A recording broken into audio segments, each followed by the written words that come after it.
नमस्कार दोस्तों, स्वागत है आपका द भोजीवुड अपडेट में। दोस्तों, फिल्म बाप जी का एक गाना रिलीज किया गया है, जिस गाने का नाम है कितना रेट पे फूलेला नौटंकी। रानी हो नी मनी बातों हर पले कितना रेट पहो खबू से।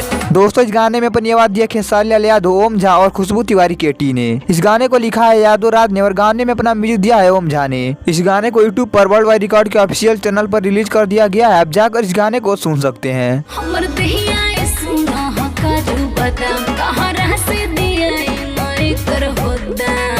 और दोस्तों, यदि आपने फिल्म बाप जी के रिलीज किए गए इस नए सॉन्ग को सुन लिया तो आप हमें कमेंट बॉक्स में बताइए गाना आपको कैसा लगा।